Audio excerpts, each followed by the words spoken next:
ಜಾಜಿ ಜಂಬಲ್ ದಿನ್ನಿ ಅವರೇ, ಎಸ್, ಏನ್ ಅಡ್ಗೆ ಮಾಡ್ತಿದ್ದೀರಾ? ಇವತ್ತು ಸ್ವೀಟ್ ಮಾಡ್ತಾ ಇದೀನಿ.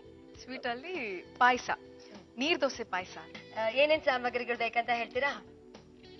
ನೀರ್ ದೋಸೆ 1-2 ದೋಸೆನ ತಗೊಂಡು ಮಾಡಿ ಕಟ್ ಮಾಡಿ ಇಟ್ಟಿದೆ. ಕೊಬ್ಬರಿ, ಬೆಲ್ಲ, ಏಲಕ್ಕಿ ಪುಡಿ, ತುಪ್ಪ. ಬಹಳ ಕಡಿಮೆ ಸಾಮಗ್ರಿಗಳೇ ಬೇಕಿದಕ್ಕೆ.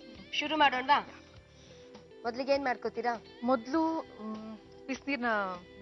ನೀರ್ನ ಬಿಸಿ ಮಾಡ್ಕೋಬೇಕು. ಶುರು ಮಾಡ್ಬಿಡೋಣ. ಬಿಟ್ರೆ ನೀವು ಬರೀ ಬಟ್ ಆಕ್ಚುಲಿ ಏನ್ ಗೊತ್ತಾ, ನಾನು ಬರೀ ಚಂಪಕಲ್ಲಿ ಮಾಡಿಸಿ ಅಭ್ಯಾಸ. ನಂಗೊಂದ್ ಸ್ವಲ್ಪ ಪ್ರಾಬ್ಲಮ್ ಆಗುತ್ತೆ. Please you have to help me. Training ಮಾಡಿ ಕಳ್ಸಿದೀನಿ. ಹೌದಾ? ಟ್ರೈನಿಂಗ್ ಮಾಡಿದ್ದೀರಾ ಚಂಪಾ? ಅಲ್ಲ, ಏನಾರು ತಪ್ಪಾದ್ರೂ ಡೋ ವರಿ, ನಾನು ಬಂದು ಸರಿ ಮಾಡ್ತೀನಿ. ಈಗ ಸ್ವಲ್ಪ ಹಾಕೋಣ.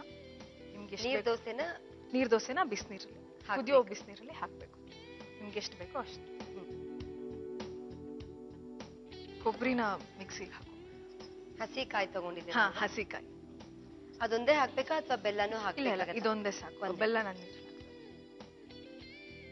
ಈಗ ನೀವು ಸ್ವಲ್ಪನೇ ತಗೊಂಡಿರೋದ್ರಿಂದ ಸ್ವಲ್ಪನೇ ಸಾಕು.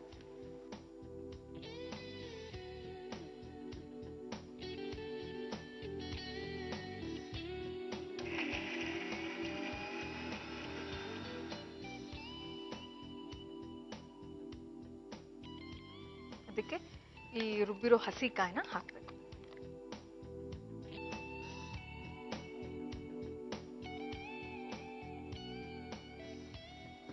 ಇದ್ರ ಜೊತೆಗೆ ಬೆಲ್ಲ, ನೀರಲ್ಲಿ ಸ್ವಲ್ಪ ಹೊತ್ತು ನೆನೆಸಿಟ್ಟಿರೋ ಬೆಲ್ಲ. ಈ ತರ ಈಸಿ, ಬೇಗ ಮಾಡ್ಬಿಡ್ಬಹುದು. ಜಾಸ್ತಿ ಮತ್ ಬೆಲ್ಲನ ನೀವು ನೀರಲ್ಲಿ ನೆನ್ಸಿಟ್ಕೊಂಡಿರೋದ್ರಿಂದ ಬೇಗನ ಆಗುತ್ತೆ. ಯಾರಿಂದ ಕಲ್ತ್ರಿ ಇದನ್ನ? ಸ್ವಲ್ಪ ಇದಕ್ಕೆ ಎಷ್ಟು ಬೇಕು ಅಷ್ಟು ತುಪ್ಪ, ಟೇಸ್ಟ್ಗೆ. ಬೇಡ ಅಂದ್ರೂ ಡಯಟ್ ಮಾಡೋರು ನಮ್ಮಂಥವ್ರಿಗಂತೂ ನಡೆಯುತ್ತೆ. ಡಯಟ್ ಅಂತ ಹೇಳ್ಕೊಂಡು. ಈಗ ಏಲಕ್ಕಿ ಪುಡಿನ? ಹಾ, ಏಲಕ್ಕಿ ಪುಡಿ.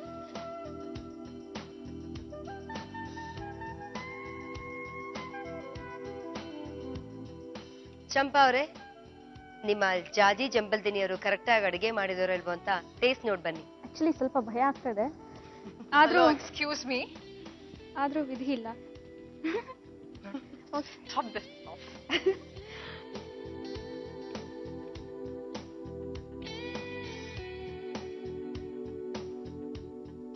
ನೀರ್ ದೋಸೆ ಪಾಯಸ ರೆಡಿ. ಬಿಸಿ ಬಿಸಿಯಾದ ನೀರ್ ದೋಸೆ ಪಾಯಸ ಸಿದ್ಧವಾಯ್ತು. ನೀರ್ ದೋಸೆ ಪಾಯಸ ಬೇಕಾಗುವ ಸಾಮಗ್ರಿಗಳು: ಕಟ್ ಮಾಡಿದ ನೀರ್ ದೋಸೆ, ಕೊಬ್ಬರಿ, ನೆನೆಸಿದ ಬೆಲ್ಲ, ಏಲಕ್ಕಿ ಪುಡಿ ಮತ್ತು ತುಪ್ಪ. ಮಾಡುವ ವಿಧಾನ: ಬಾಣಲೆಗೆ ನೀರು, ಕಟ್ ಮಾಡಿದ ನೀರ್ ದೋಸೆ, ರುಬ್ಬಿದ ಕಾಯಿ ತುರಿ, ನೆನೆಸಿದ ಬೆಲ್ಲ, ತುಪ್ಪ, ಏಲಕ್ಕಿ ಪುಡಿ ಹಾಕಿ ಬೇಯಿಸಿದ್ರೆ ನೀರ್ ದೋಸೆ ಪಾಯಸ ಸವಿಯಲು ಸಿದ್ಧ.